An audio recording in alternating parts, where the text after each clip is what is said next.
like to invite the Dean of the School of Communication here at Texas Southern University to give an opening greeting. Dr. Pude, Reza Pude, a big round of applause for our Dean. Good morning, good morning. Well, you're going to applaud for Mr. Stienburg, who is here. This is a privilege to have you here this morning, and I hear so much about you. We've seen your, okay. What I was intrigued actually about the statement you made, you make writers, and think one of the problems we have with our students is when they come to our program is that they're scared of writing, most of all, because most of them don't want to have the camera, they just want to go and shoot. And I said, no, this is not the beginning. The beginning is coming up. You have to be able to write. So, and at the beginning when I walked in, I was kind of scared because they didn't say that many people. And I said, everybody's scared of writing. They're not going to come in when you talk about writing. But I'm glad you are here. And this is a great mind, and I'm glad that he is here to share his experience with us. Thank you very much for being here. All right. Also, let me identify some of our faculty that are in the house. Let me start from my left. Professor Bon Butler, Bon. And Professor Jeffries, and our technical person, the engineer, and the school who's in charge of all the equipment, Mr. Cliff Edwards, okay. And Professor Monjak, who teaches intermedia studies, and the chair of the journalism department, you met him earlier, Professor Michael Berryhill. Michael. And a veteran journalist and who joined our faculty years ago and is bringing up the new generation of journalists, Professor Napoleon Jantin. Napoleon, please wave your hand. And who else? And also Professor Donald Colo is written over 26 screenplays and over 5 novels, and made over 8 feature films. So he's joined our faculty 2 years ago and is teaching advanced screenwriting and at the introductory screenwriting class also. Thank you. Just Shed, I think it would be better for you to listen to our guest. Professor Randa, please. Present herself. All right. That's our computer guru in the School of Communication. I hope I don't miss. Okay. And we have Attorney Douglas Parker. There's a friend. Douglas Parker, our guest, is also a trained attorney, by the way. And sometimes it shows how you start with something, but along the way, everything spins in a different direction. Your passion, you discover your passion, and that's what you follow. Our guest today is a veteran, Hollywood writer, creative mind, and he started as a lawyer. He went to the University of Maryland and eventually graduated from the University of Pittsburgh Law School. He has practiced as an entertainment lawyer. And but of course, his great passion is to write comedy, write entertainment programming that, prick the conscience of society, and also and I'll just let him talk. We're really privileged to have him here. He's written over 100 screenplay, developed programs, television, film. I don't even know where to start, but some of his works you're familiar with. And one of the most famous one is, of course, the one on the flyer. How many of you were born when Blazing Saddles was shown? We're not even born. Ladies and gentlemen, let's give a big TSU welcome to Mr. Norman Stienburg.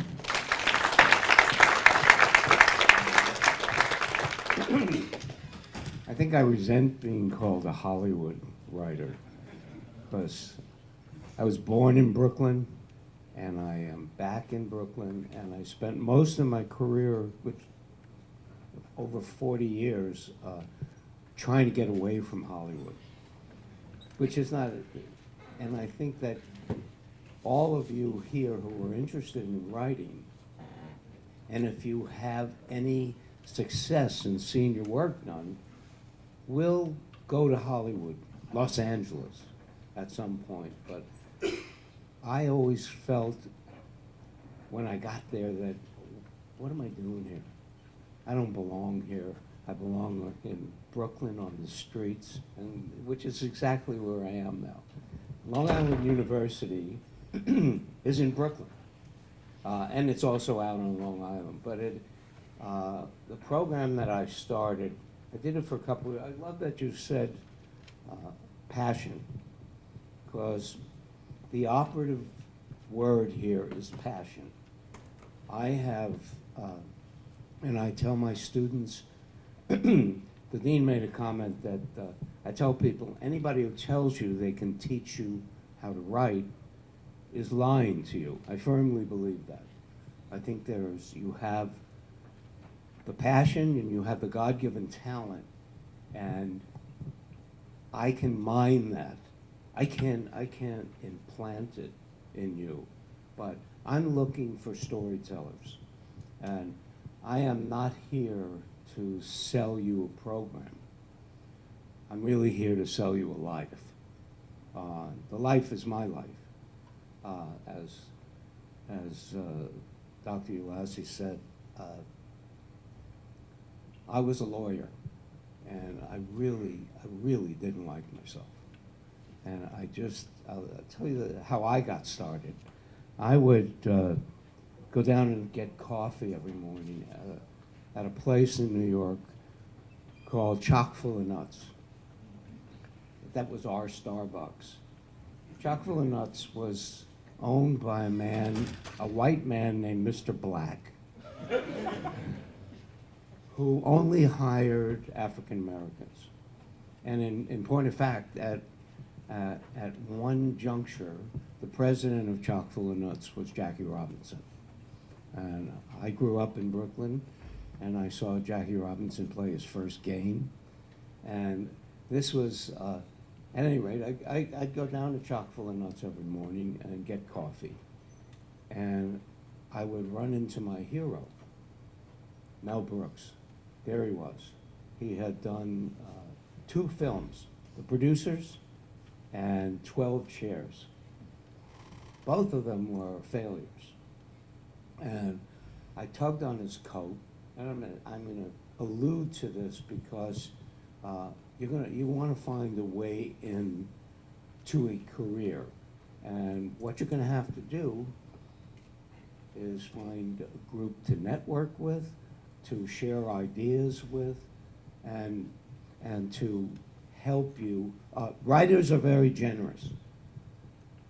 Show business is not nasty, except if you're dealing with Kanye West.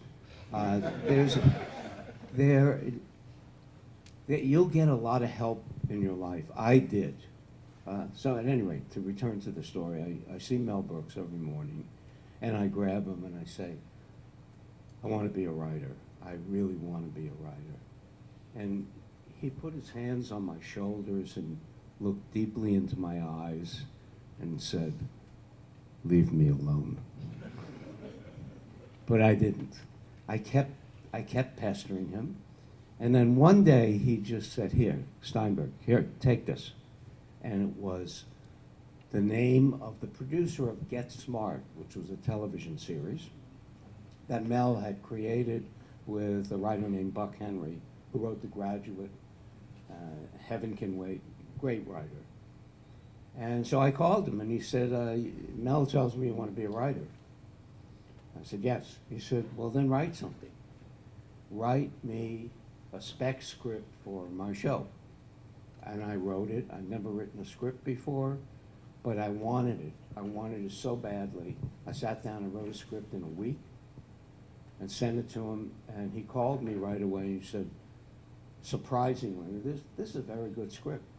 And if the show is picked up, we will buy it.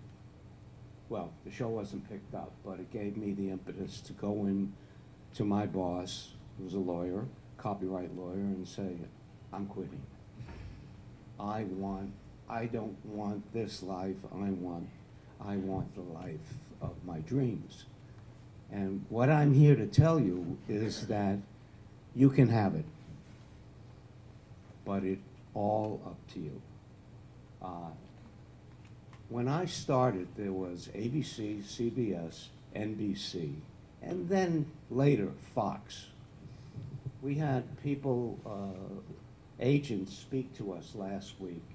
I bring a lot of people into, over the internet, bring them into the classroom, and we have these exchanges with actors, directors, mainly writers, producers, showrunners, and they said, there are 75 platforms, and we know what platforms are. These are places where you can sell, develop your projects, and they are of such a varied nature. There is something, I hope, if you want to do this, if you want to write for the media, and my program is called TV Writers Studio. My premise is that if you can write for television, you can write for anything. You can write for film, you can write for the stage, and you can obviously write for the internet. And maybe you can even write for games. Gaming business is something that I can't deal with because I read the instructions, that's how bad I am. But the gaming business is bigger than the National Football League, Major League Baseball, National Hockey League, all of television and film. That's how big it is. And so if you have an affinity for that, that's a great area too. But, especially in this day and age, it is a great and expansive time for African American writers.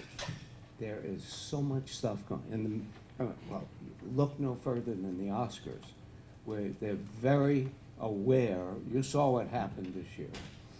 Spike Lee went a little crazy again, and said, why has there been no black film nominated? And I thought, excluding Chirac, which I didn't particularly like, I thought Straight Outta Compton was one of the best films. I don't know how the hell they missed that one, because it was great. It was a great film, and they're right, So this changed the whole complexion, if you will, of this year's Oscars. And Chris Rock is the host once again. So be mindful of that. And what the message of, a lot of people say, oh God, it's tough, and because they don't want to be on the hook for encouraging you in an impossible task. But I will tell you, and it's going to take talent, which is God-given and can be developed, and passion and perseverance and some patience. I tell my students, when you graduate from my program, which grants an MFA in writing and producing for television, the degree is going to mean nothing. No producer is going to say, oh, you have a master's, great, we'll give you a job. Let's dispel that notion. That doesn't mean anything. What does mean something is that what I've tried to do is make this experiential.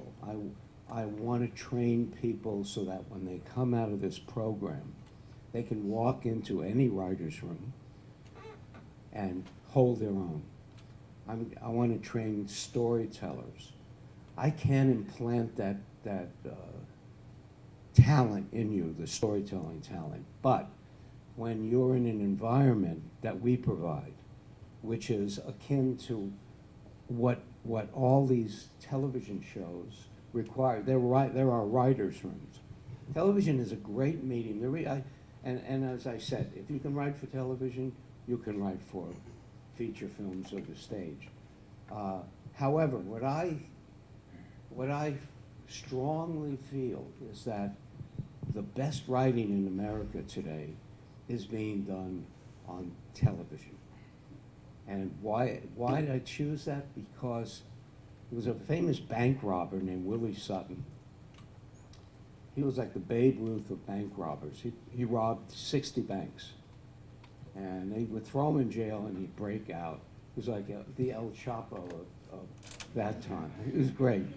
He was a real media figure. And somebody asked him, "Why do you rob banks?" And he said, "That's where the money is." It's a truism. So why did I choose television? Because I think that is where the careers are. And I don't speak about money. If you get into it, if you succeed, you will make a nice living. I don't.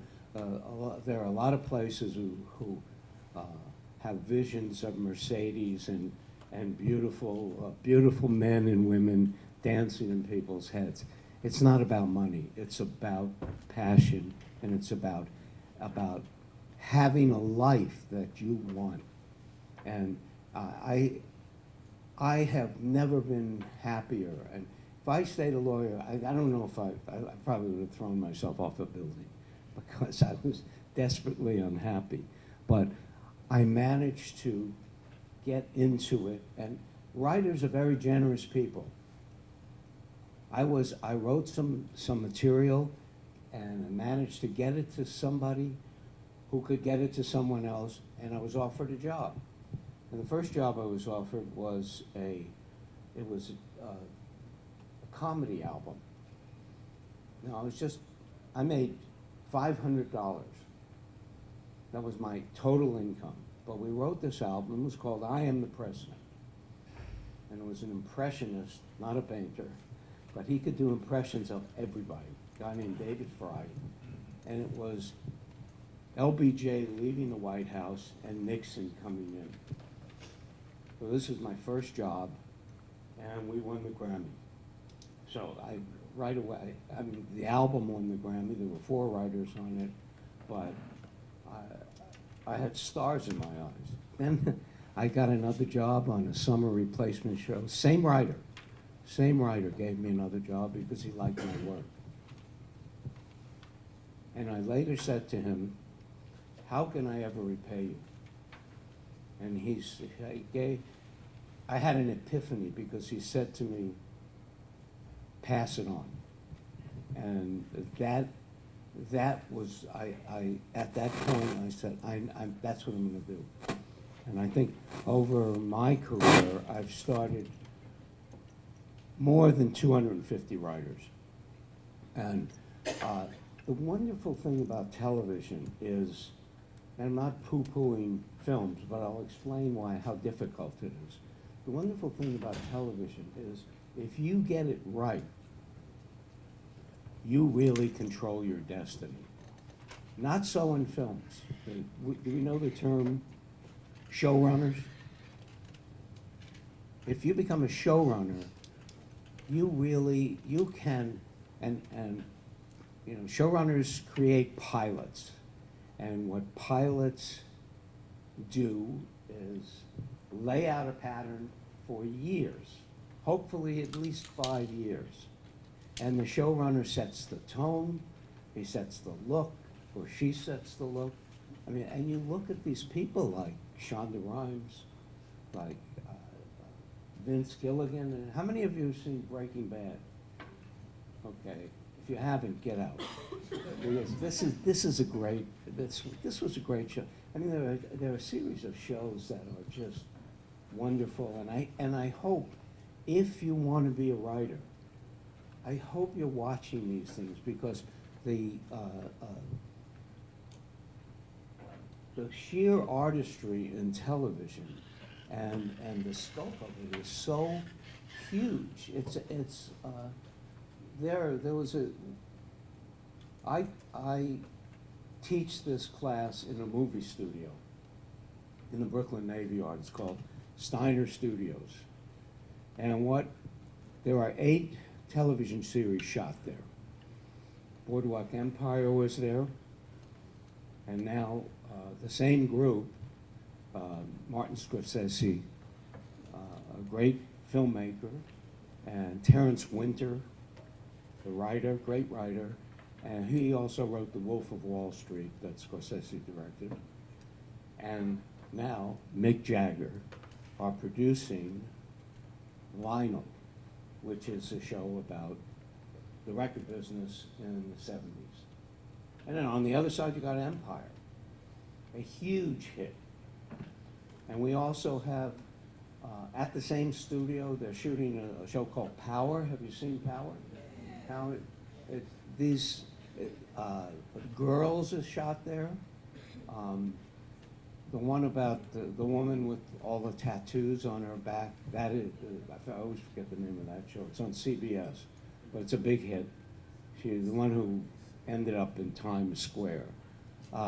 And several, Gotham is shot there. So the environment is, when you walk onto the lot, and I had a student the first year who said to me, every time I walk onto this lot, I can see my future. Is that better? Yes, better. Yeah. Can you hear me? Every time I walk onto this lot, I can see my future. His name is Jorge Rivera. He is 3 years after graduation.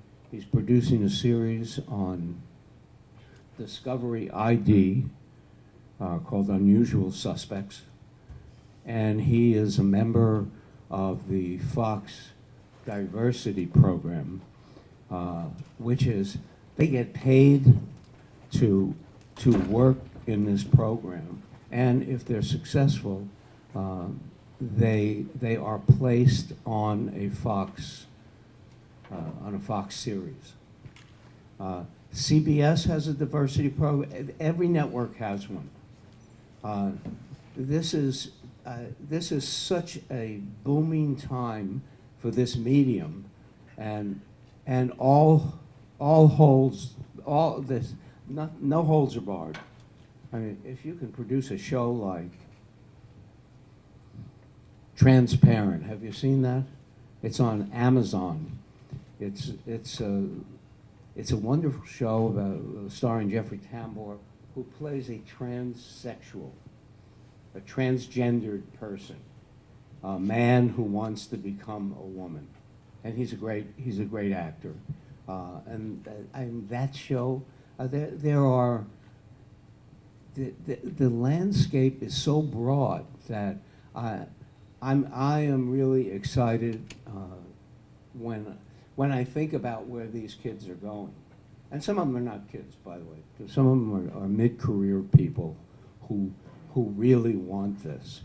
So my goal is to steep them in, as I said, I can't teach you how to write, but when you walk out of my program, you will know where to go and how to go. And this is not theoretical. This is, how do I mount a career? How do I do this? This is a practicum. This is a way of finding a life, which I must say is a great way to go through life. I was doing a show with a name that we can't mention anymore, Bill Cosby. And sad, a tragedy. This guy's a genius. A tragic, this is like a Shakespearean tragedy, really is. I loved working with him, but human frailties, at any rate. There's somebody, I've had a friend for 50 years, and her son graduated from University of Pennsylvania, and he was a lawyer. And I was doing a film with Brian De Palma directing called Wise Guys, Joe Piscopo and Danny DeVito. And this guy, Chris Downey, a real Irish storyteller, showed up, and I could see him. You can see these things in people. He was enthralled. He was enthralled with what was going on, and afterwards I said to him, "You're a writer." And he said, "Well, I'm going to go to law school." I said, "I don't do that. I died for your sins." He said, "No, I got to do it." Went to law school, came out, practiced for 5 years. Then one day I get a call. "Norman, it's Chris." "Yeah." "Would you read a script that I wrote?" I said, "You bastard. I told you. I told you it would come to this." "All right, send it over." It was a good script. And I was about to do Cosby, which was the second iteration with Dougie Doug, and it was on CBS. It ran for 4 years. So I said, "Go home and write a spec script." We know what a spec script is. You pick a series and write a script for that series. He did. He wrote 3 in a week. They were great. And this is part of my project to save drowning lawyers. He wrote 3 great scripts. I said, "Well, you got a job. You're going to be on my staff." And he said to me, "Do I have to wear a tie?" He said, "This is free dress day forever." So he did Cosby. Then he did a show called The Late Line with Senator Al, not Senator yet, Al Franken and John Marcus, who ran the Cosby Show for 6 years. And then he went on to 4 years on King of Queens. He created a show called Leverage. He was the showrunner for last 2 years for Suits, and now he's going to be the showrunner for Librarians, which is on USA Network, I believe, or TNT. TNT? TNT. You saw the show? Yeah, this is, and there's the guy who was the producer of that show is from Star Trek Next Generation, Jonathan Frakes. And Jonathan comes in every year and directs our student film. Very briefly, what the process is, when I choose, we open enrollment for the year, and I ask people to send me 2 pieces of writing, and on the basis of those, they're either accepted or not. And I like to mount a class of 20 people. And I give them the template for a television pilot, a 1-hour pilot. I don't do comedies. This is a collaborative pilot. And this year we did a film noir called Rainbow City, set in Chicago in 1933. And I just give them the premise, and then they go ahead and create the show, create the characters. And interestingly enough, they wanted the main character, who's a private eye, named Nick Roscoe, they wanted him to be gay. And I said, I didn't want to limit the sexuality of this show, but they insisted, they wanted it, and they got it. Because in the 1930s, being gay was, if you were caught, was a crime, was a felony. But they wrote a wonderful script, and from that, actually wrote 2-hour scripts, and from those scripts, we cull a 15 to 20-page sizzle reel script, which we shoot.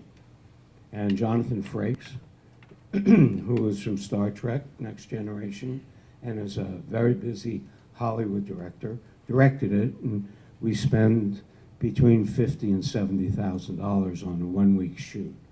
So everyone gets to see his or her work done. And it's a great experience, and that's the way I knew this program was working, because I could see they were actually seeing something getting done. What we have done in the past 3 years was we also, in the second year, actually the first year, second semester, may require each student to write a 5-minute web series pilot and shoot it.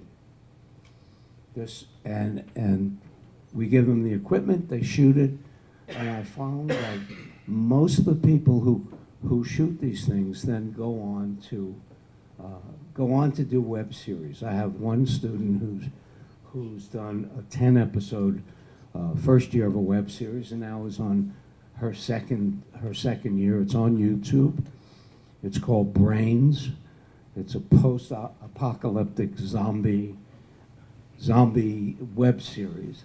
And what we've been able to do in this new world is to get these students, if they've completed a web series and mounted them on the internet, we can get them into the Writers Guild, into the new media division.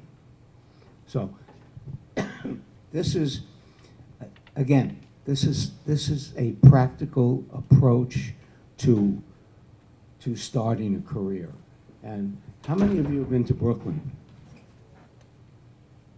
Nobody? Anybody scared? Everybody all right with Brooklyn? It's been declared officially the center of the universe. I don't know if you know that. But it's a great place. It's a great place for young people. It's a wonderful environment. And I could not recommend it more. I tell people, say, well, what about Los Angeles? and you will, people who make a career will end up at one point or another in Los Angeles. But my firm belief that you will be better writers in New York because of the life force that's there. And have you guys been to Los Angeles as well? You like it? You do? How about you? I'm with you. No, there was a famous comedian named Fred Allen a long time ago who said, California's nice if you're an orange. It's a very nice way to live. It really is. The weather's always the same. It's hazy in the morning and burns off, and you got a beautiful day. And then you get in your car and you're in traffic for the next 2 hours. But because of the street life, of the connections, wherever they may be, on the street, in the subway, I think you become better. The experience is so much more vibrant in the city. That's me. California is a nice place to be, and it's very accommodating. So but New York is a real melting pot. My father came from Russia, my mother came from England, and everybody sort of melted. Los Angeles, nothing melted. You got all these clumps of, you have the Hispanics in East LA, you have Koreatown, Chinatown, and then you got South Central, and then you have all the rich people out in Beverly Hills and Pacific Palisades. But it's like the Balkans.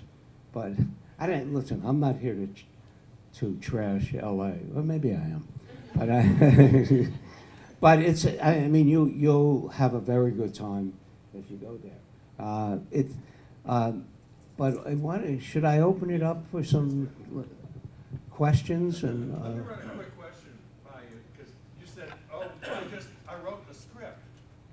You're a lawyer. Mhm. Suddenly you know how to write a script. I'm a longtime journalist, and the idea of writing a script terrifies me. Well, I'm not going to accept you then in class. No, I don't know. Did you have a format? I mean, nowadays we I had format, blah, blah, blah. the format was that Get Smart existed. So you just studied the show. I was a fan of the show, and I mean, if you watch, what show do you watch? Yeah. Oh, Nasty woman. My wife watches. My wife watches. She loves that and The Good Wife. These become our friends. These shows. You know, I once worked with B.B. King, and he said he had a valet named Norman, and he said, "Norman, did you get my stories?" And his valet would tape soap operas for him, and then B.B. would watch. He was the most wonderful man. But it's stories. It's stories. And could you write a scandal script? So there you go. So I had that in front of me that I could do that. It's to be able to generate these ideas is really interesting. Vince Gilligan, who did Breaking Bad, and most of you have seen it. This was his idea, very simply stated. He said, does anybody know what Mr. Chips is? It was a famous film, and then Robin Williams played a similar character in Dead Poets Society. Mr. Chips was a beloved teacher at a prep school, and tragedy, he died in the film, but he said, I want to take a character from Mr. Chips to Tony Montana. That was his idea. Tony Montana from Scarface, Al Pacino. That was his idea. And if you think about it, you say, okay, I got it. I got it. I can see that journey. I can see where it goes, and it went for what, 7 years, 6 years? And it was a great, it had you on the edge of your seat, which is, you know, one thing that we need to do. I saw a film recently called The Walk, which was the guy who walked between the Twin Towers. And we know how it ended. We know that he didn't fall off and die. But the filmmaker and the storytelling was so taut that I was on the edge of my seat saying, oh my God, I hope he doesn't fall. But that's great storytelling. I mean, you're a journalist. Did you see Spotlight? Absolutely. Well, how about that? Spotlight is one of the best films of the year. I'm not sure if it's going to win because there's another film called The Big Short, which is great. And you know, there have been very good films this year. But if you had an idea for a script, a story, my advice to you would be to sit down with your similarly engaged people and talk it through. That's the thing I was interested in. I always think of television writing is it's more collaborative than It's say, totally journalism. collaborative. So how do Totally. you teach that process? You get in a room, you get ideas around, you say, Well, as I said, I give them the idea for what we call our central project, which was film noir. This year we're doing one, Greenwich Village in 1961, the explosion of folk music, the political ramifications of those times, the sexual revolution, all of that. And I'm bringing in a lot of people who were there. The comedy of the time, Richard Pryor, Bill Cosby, David Steinberg. This was Lenny Bruce had just, Lenny Bruce, not bad, yeah. Can you talk about how writing has changed, or the political climate from Blazing Saddles, which I don't think could be made today? But Django did it, didn't it? Don't you think? Some, but it wasn't the tone, think about a little with the jokes and the racial stuff. It wasn't, Django was different in that Tarantino's approach was somewhat serious, and Mel Brooks was, it was going to be comedy from start to finish. You calling Mel Brooks a fool? No, I tell you, when we went in there, we said, a guy named Andrew Bergman had written the original script. He was worked in PR at United Artists, and he had a Jimi Hendrix poster on his wall, and it was Jimi Hendrix on a horse with a guitar. And he kept looking at it, he kept looking at it, and he said, oh, a black sheriff in the Old West. That was his inspiration. And he went for it. And then we got it, Mel got it, he invited me in, and I had a partner at the time, and we convened at Warner Brothers, and he looked around the room, he said, I'm looking at 4 white Jews. There's something wrong here. So he said, we need a person of color. I said, I had worked with Richard Pryor on the Flip Wilson show. Flip Wilson was, I don't know if you know, but you can see him on the internet. He was adorable. He was the first African American to head his own variety show. And I was lucky enough to get a job on the show. And I met Richard, I met everybody there. My writing partner on that show was George Carlin, so it was a good time. So we brought Richard in for his sensibility, and it was an aberration. They didn't know what the hell we were doing, and when we showed them the film, nobody laughed. At Warner Brothers, we didn't get a laugh. It's just these executives sitting around, and Mel wanted to recut the whole film. I said, no way. The producer and I grabbed him and literally pushed him into a wall. And we have a screening tonight for real human beings. The secretarial staff of Warner Brothers. And they were bouncing off the walls. And they weren't even scared. The racial intonations didn't scare them at all, which is surprising. Could we do it today? I don't know. I was invited to come to Yale to speak about the process and what we went through, what we considered, what we threw out. And it was a time when there was a lot of racial tension at Yale. They had some problems there. And they said, you know what, maybe it's not a good idea for you to come. And so I said, I'm not going to apologize for this. Was it historically correct? Probably tamer than it needed to be. But that, I just see what they're doing on television, and the difference that you asked about is that the gloves are off.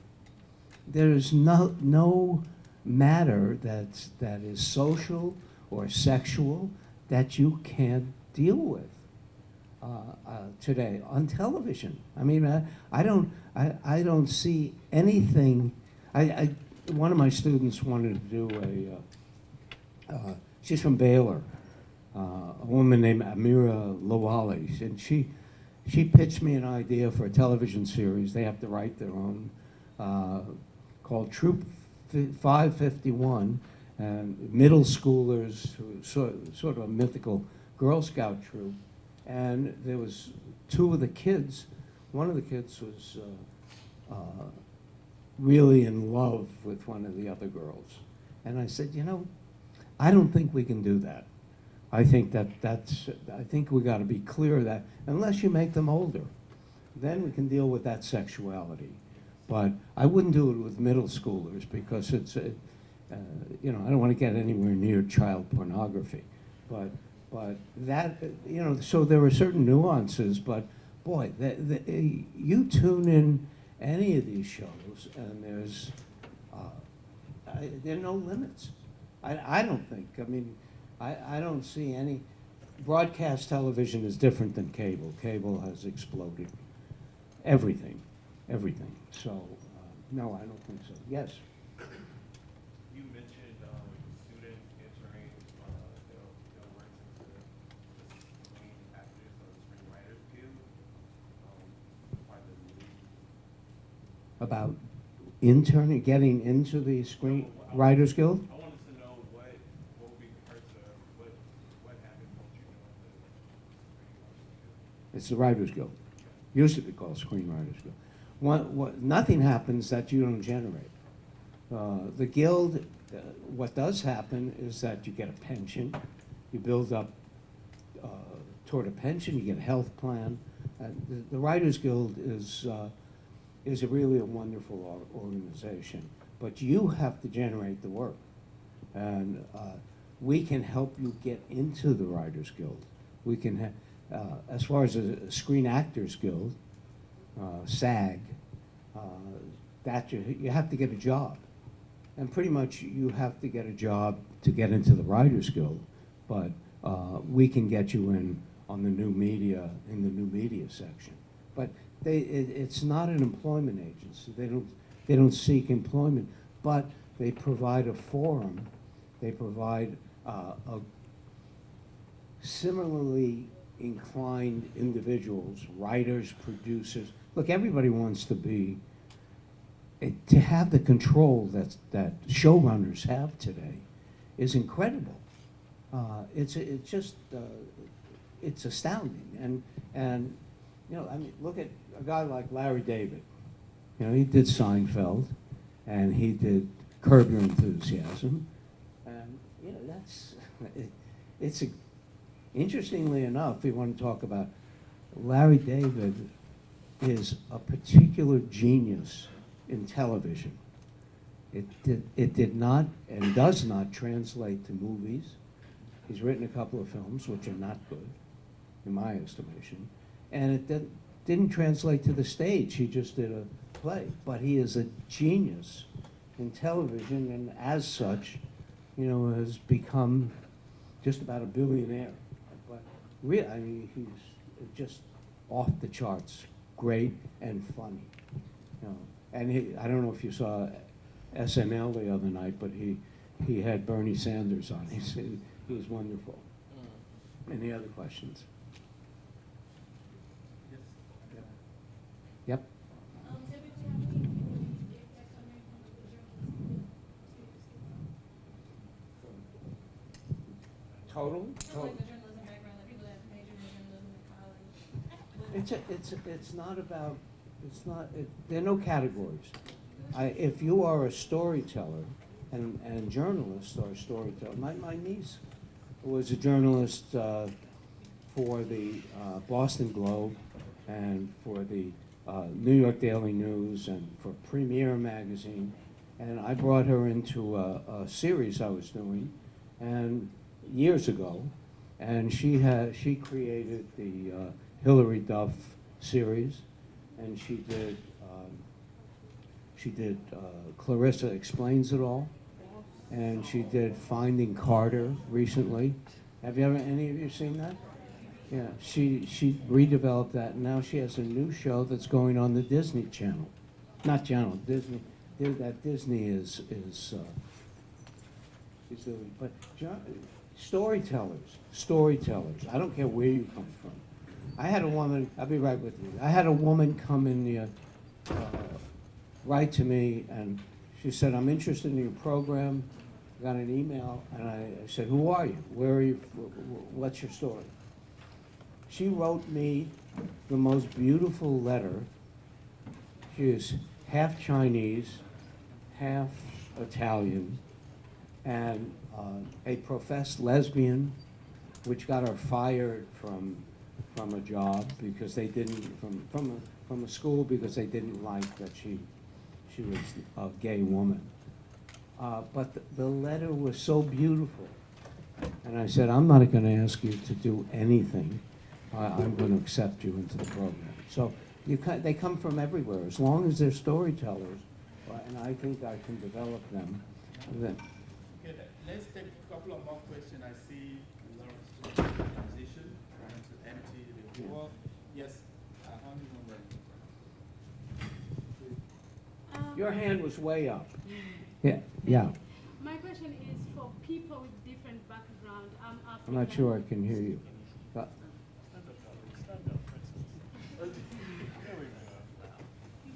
I said for people with different backgrounds, which chance do we have in writing for TV in America? My background and my history, my culture is different Yeah. to American audience. So people like me, that I want to mingle my culture and I still want to be in America and I still want to work here? Where do I belong? Where do you go? Yeah, where can I start? to Well, be American I had writer? two Ghanaian students who are both working. One named Eric Owusu, who's in the CBS, who does stand-up comedy, and is in the CBS diversity program in Los Angeles. So, again, he had to do this.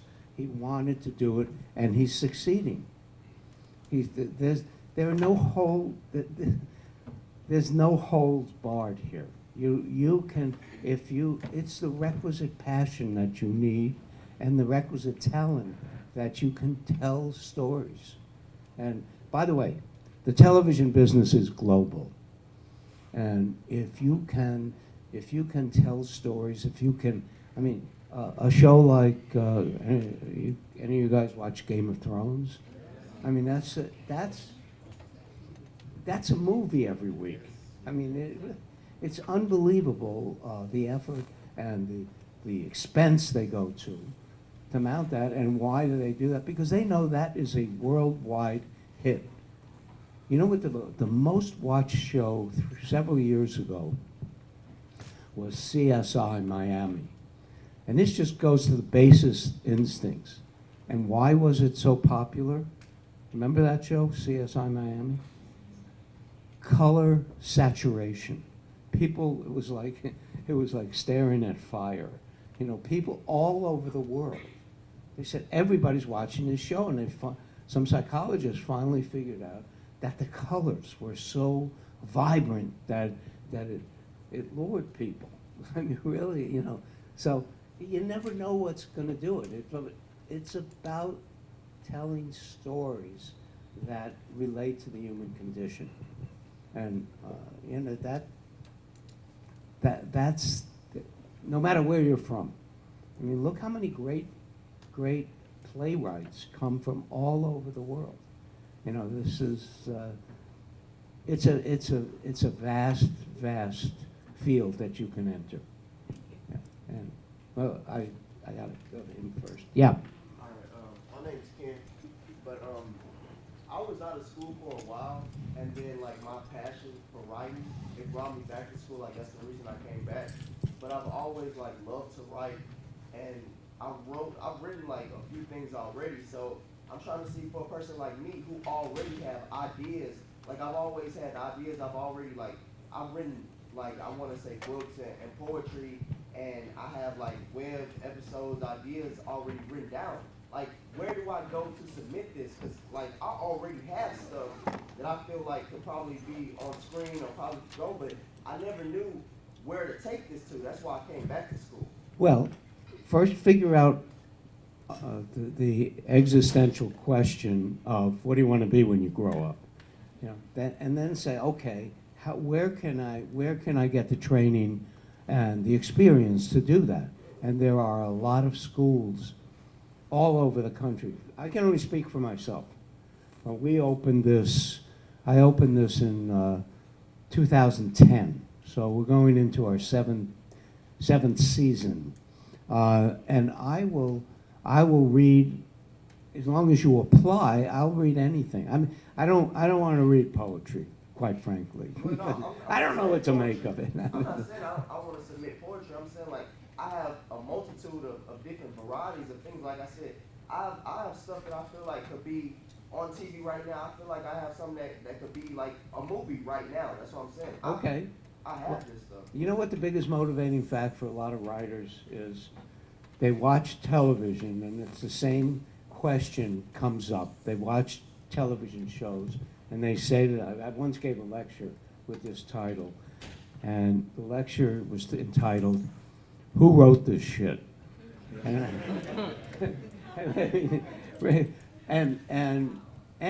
maybe it's what you're saying too. I can do better than that. My stuff is better than that. So put it out there. You know, then the leap is you give it to somebody and you say, I think I can do this. What do you think? Yeah, that's what I'm saying. But you know, like I don't mean to be offensive, but in our community, we don't have nobody that write movies and stuff Wait a like minute, that. you're talking about what community? Like in the black community, like we don't have outlets to say, hey, I want to do this. We have people that say you can go to the military.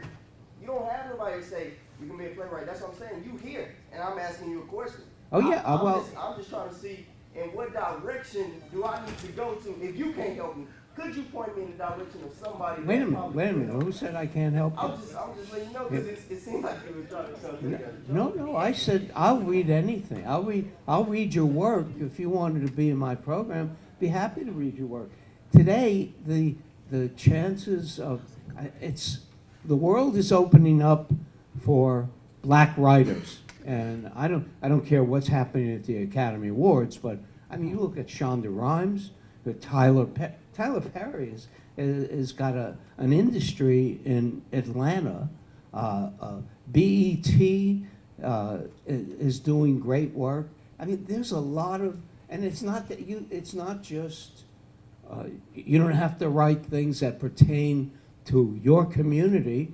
If you're a storyteller, if you're a writer, and you have stories that are passionate and have and can reach all people.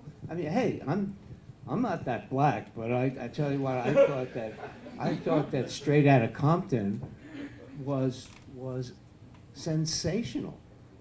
Sensational. I think what he's asking is basically, are they agents based on this work too? They can read and tell him whether there's a job for him in Well, the industry or that's what what would you do when you have a lot of work? Where do you submit it? Well, okay. Well, you have to learn where to submit it. Agents, here's what agents don't like to do. Work. No, I mean, they want to have you to come to them say, Tyler Perry wants to make my series. Would you make the deal for me? Whether they will represent you, I don't know. You got to bang on doors. You got to maybe go into a program that will help you and point you in the right direction. But yeah. And then there are some people that it just happens for. There was a woman named Callie Corey, who was a waitress. She wrote a film. She wrote a script called Thelma and Louise. And there was a producer who came in to have breakfast there every day, and she said, "Hey, I wrote this film. Would you read it?" So you never know how it's going to happen. But she got it to him, and the film, you know, it was a great film. It was a great film. One. Yeah. Could you speak? Huh? Could you speak to the longevity of some of these sitcoms? Because one of my former students, in Houston, wrote a script in my script writing class called Room 2. Jeffrey, speak on things. Okay. Can you speak to the longevity of some of these sitcoms? The student in one of my script writing classes back in Chicago, Christian Houston, wrote in my class the script to Room 227.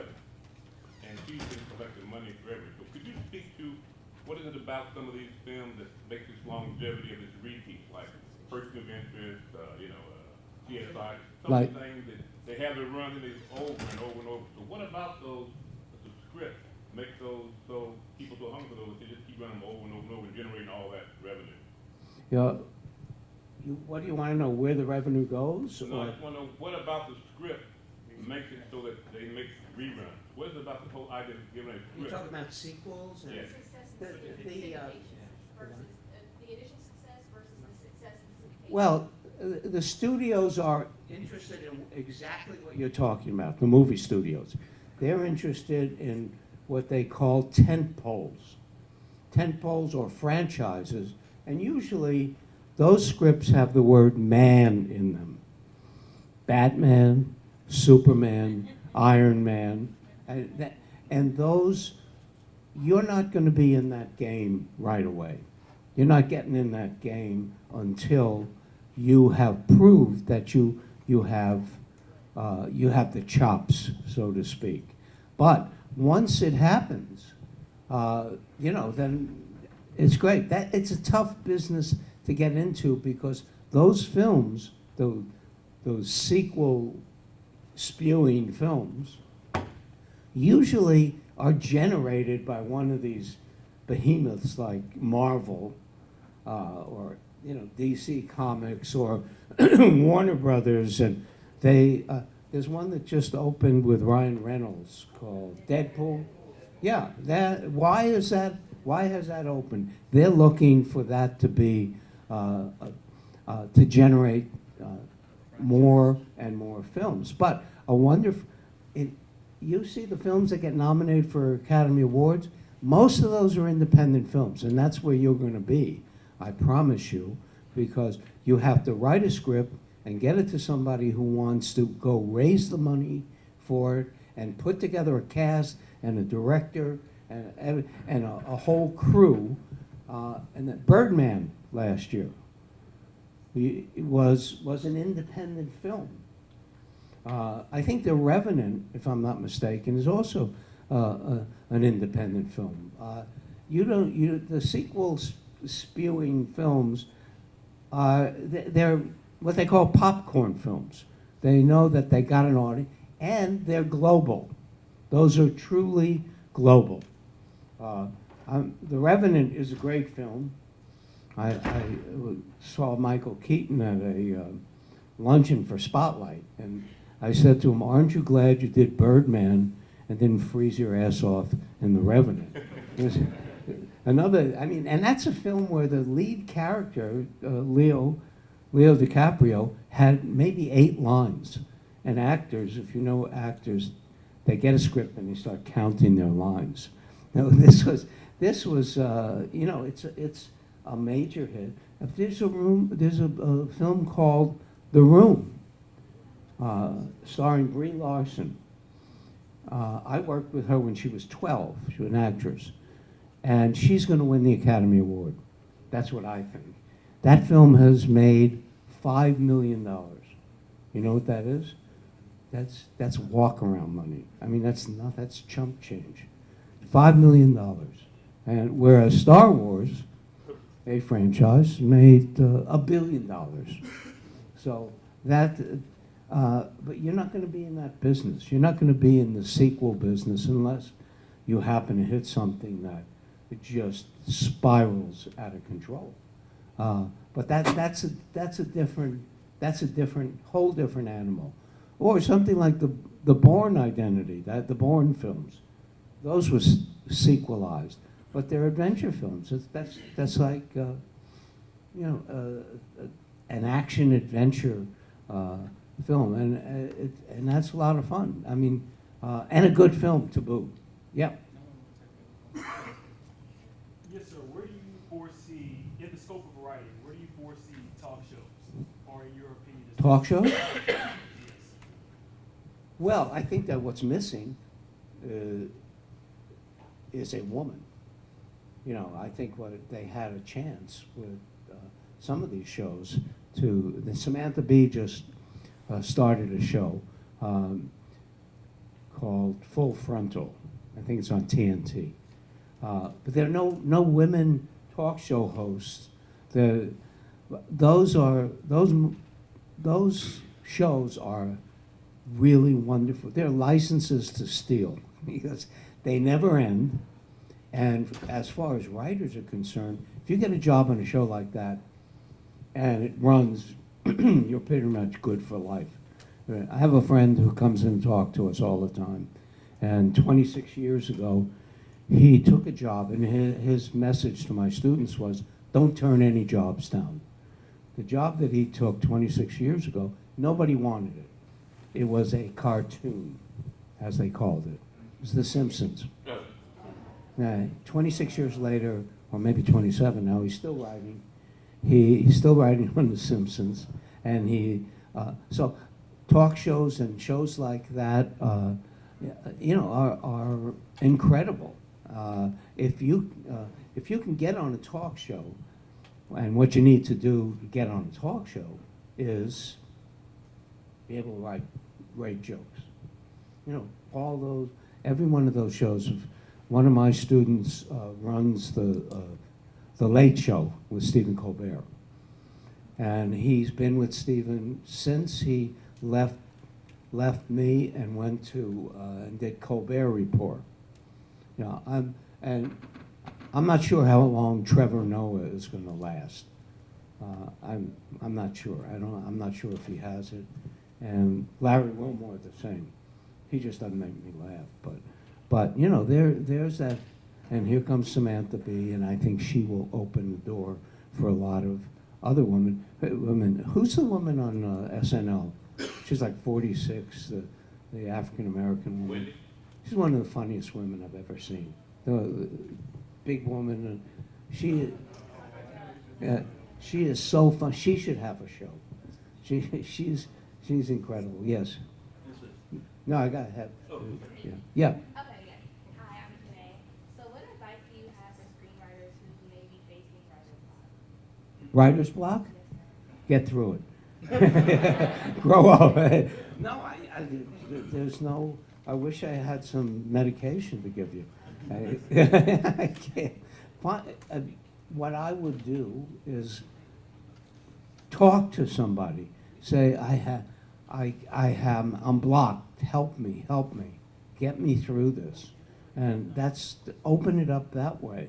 Because you sit there like this, you'll just have an imprint in your head. No, I mean, there's if you have an idea, then open it up to other people. And you'll be surprised. They say, hey, what if you did it this way? Or that way, you know, and a light bulb will go on over your head, but I'm not sure, it's like the common cold. I'm not sure how to get you through that one. No, you really have to work on it. Yep. I just wanted to do something a little differently here. I could not get up. Stand up for a second for me, please. This guy is was my student 2 semesters ago.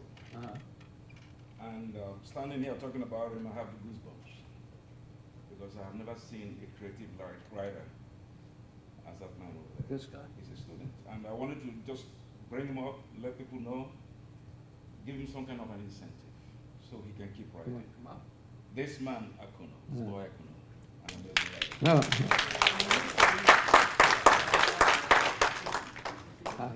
What's your name? Huh? So, and he's very talk to passive, me. very Talk to passive. me. What? Nice to meet you. What are you writing? Well, I have a lot of ideas right now. I'm trying to kind of develop this one. It's like kind of an idea I've done some reviews of an old kind of Robert film that wasn't very good in the Mhm. It's like, what if the US government would kind of take on all the people, what if they actually took them to an island? I really like the movie 5 Angry Men.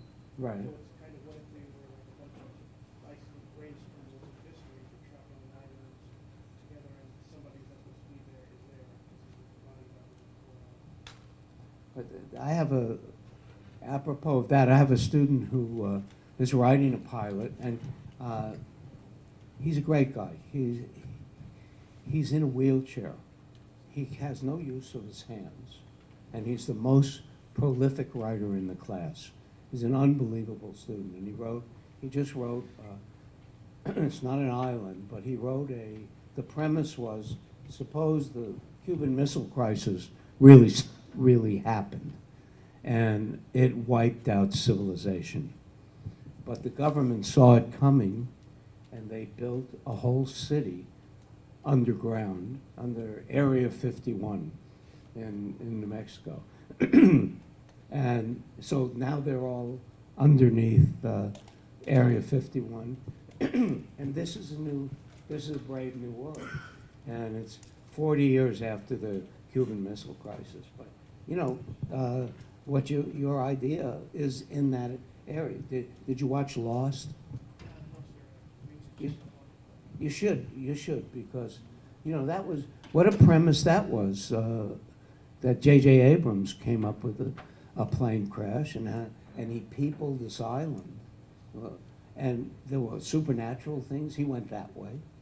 So there is, talk to somebody and run the idea past them. It's a valid idea, you know, and it's about a community. It's about civilization.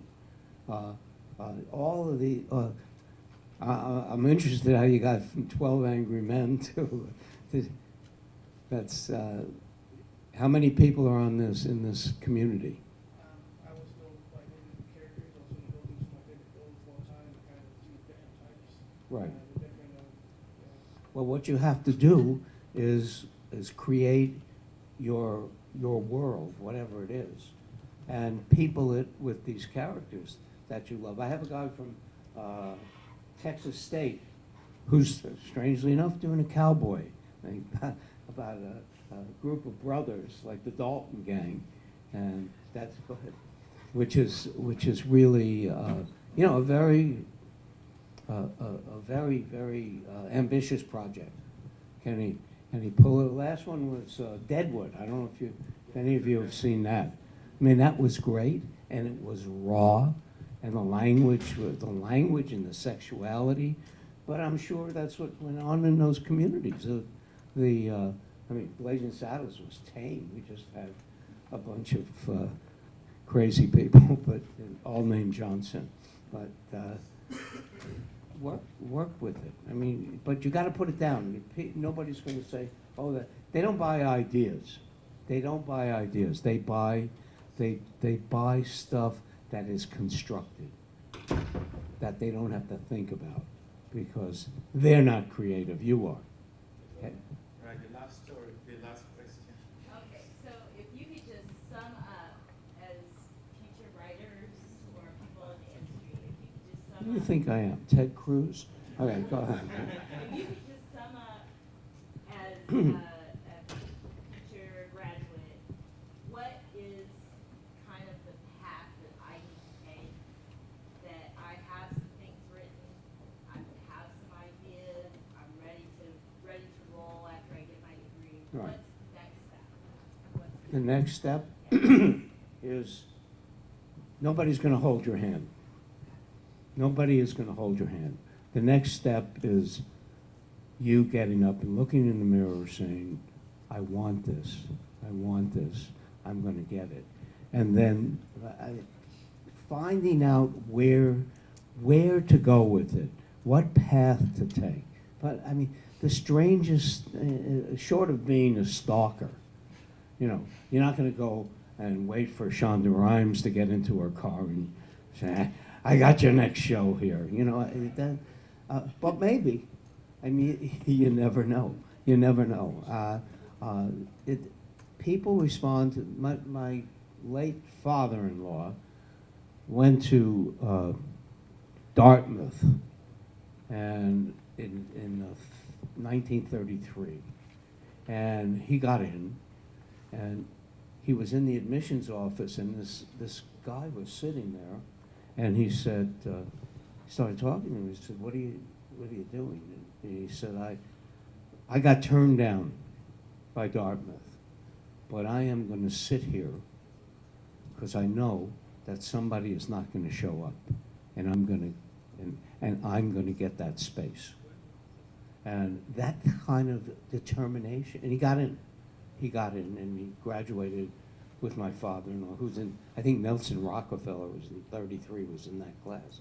But that kind of determination, and who you're going to have to target something. Is it I'm going to find out how I can get connected to one of these shows. There are a lot of contests around, by the way. Everybody has a contest. The Writers Guild, Sundance, every network. Look at every network website, and they will read material, and that's how my student Erica Wusu got into CBS diversity program.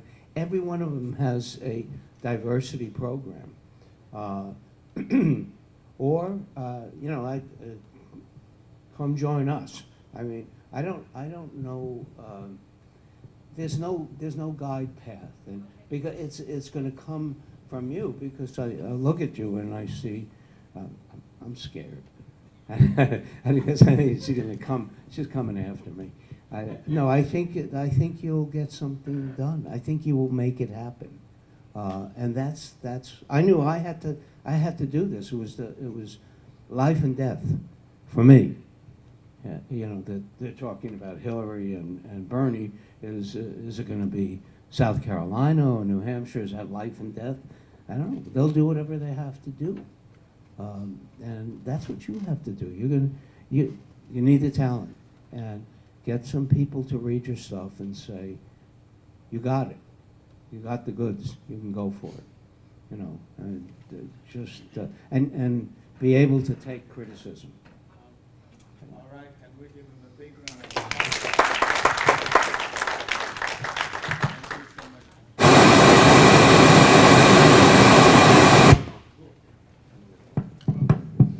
Thank you. A pleasure. And my name is on this on the handout. You feel free to contact me. I really enjoyed coming here. I think this is a terrific audience, and I go to make it a point to go to a lot of the historic black colleges and universities. I always I'm very, very impressed with what's going on here. You're lucky to be here, and you know, this is not the end of it. Just don't be discouraged. All right. You all heard him. Bombard him with your ideas. Send it to him. He's going to read it. He's going to make sure he glances through it. All right. Thank you so much. Now we're present.